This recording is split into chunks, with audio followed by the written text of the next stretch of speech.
चाहेंगे ओम जी महाराज जी से आपका भी उद्बोधन। और एक विषय आ गया है श्रोताओं समुदाय के मध्य से ही, आज चातुर्वर्ण्यम मया सृष्टम, तो उस पर कुछ विचार व्यक्त होंगे। और इसके बाद बहुत अच्छे, और मैं आपको परिचय दूंगा इससे बाद में, पहले हम श्री ओम जी महाराज जी को आहूत करते हैं, वो आकर के मंच पर अपना संबोधन करें।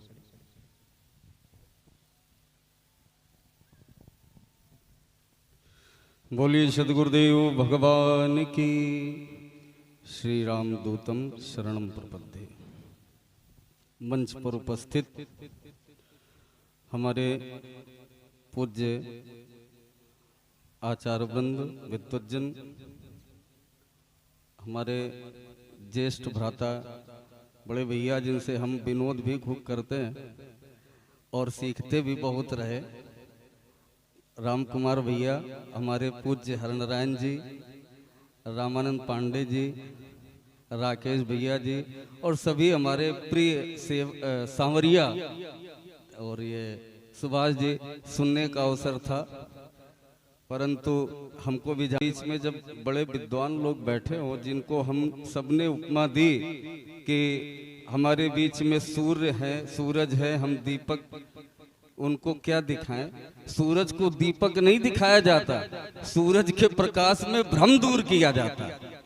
हम इनके बीच में कुछ भी बोल लें, ये हमारी स्वतंत्रता है। हमारी गलती होगी, आप सुधारेंगे, तो हम आज स्वतंत्र हैं। और इसी स्वतंत्रता को लेकर के मैं कहना चाहता हूं कि जहां हम सब ये कह रहे थे कि सनातन धर्म कभी ऐसा नहीं हुआ, सनातन कमजोर नहीं होगा, कहां खोए हो? पूरे भूमंडल में समेट करके भारत में आ गए। और हम यही कहते कहते केवल कि सनातन को कौन मिटाएगा, सनातन को कौन मिटाएगा। सब जगह से मनु महाराज से लेकर चले थे, और वो सारा संविधान उसी कड़ी से जुड़ा है। भैया जी का प्रश्न जो चातुर्वर्ण मयम सृष्टम से गुण कर्म विभाग सा, उसी से जुड़ा। हम उस संविधान से चले थे जब ये चतुर्वर्ण था। इस जाति व्यवस्था से तो हम थे नहीं। हमारा जो संविधान था, तो उस संविधान में जो चातुर्वर्ण का गुण कर्म धर्म था, उस गुण कर्म धर्म से हम वर्ण संकरी हो गए। हमारा जो कर्म था, हमने अपने कर्म छोड़ दिए, हमने कर्म दूसरे के अपना लिए, तो कर्म में वर्ण संकरता आई कि नहीं आई? और जब कर्म में वर्ण संकरता आ जाएगी तो कर्म फल में आएगी कि नहीं आएगी? अगर हम ब्राह्मण थे और हमने सेवा धर्म अपना लिया, हम सब चाहते हमारे बेटे राजकीय सेवा में जाएं, सरकारी नौकरी बने, तो राजकीय और सेवा के लिए हमारा चौथा वर्ण है। चौथा वर्ण जो हम लेते हैं वो सेवा धर्म के लिए है।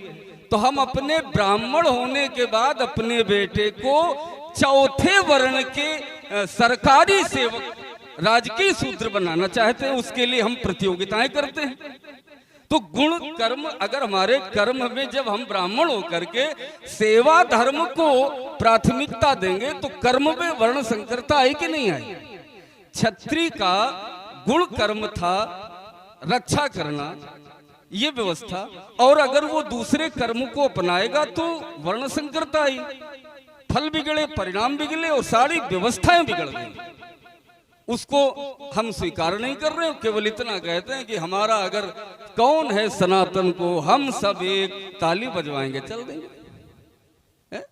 यही चल रहा है, वेंटिलेटर पे आ गया है? हम लोग केवल चिंतन देते हैं फेसबुक पर। आज स्थिति विद्वानों की हो गई कि फॉलोवर सब्सक्राइबर्स देखकर विद्वता का मानदंड निर्धारित किया जा रहा है। अगर फॉलोवर्स विद्वता का मानदंड है तो शास्त्र अवज्ञा होगी कि नहीं होगी? और अगर शास्त्र अवज्ञा होगी तो ब्राह्मण अपने गुण धर्म से भटकेगा कि नहीं भटकेगा? एक कथावाचक अगर शास्त्र की न मानकर समाज क्या चाहता है ये बोलना प्रारंभ कर देगा कि समिति प्रसन्न रहे, समाज प्रसन्न रहे, हमारी प्रशंसा हो, तो अपने गुण धर्म से भटकेगा कि नहीं भटकेगा?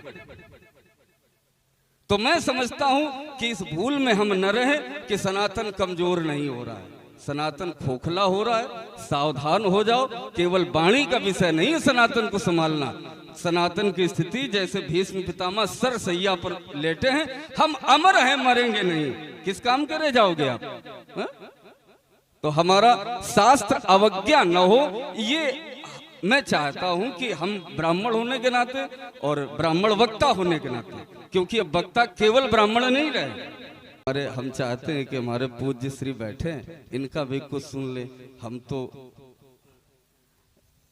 हाँ भैया जी का सुनने का हमारा ये दुर्भाग्य रहा कि सामने से सुनने का अवसर नहीं मिला।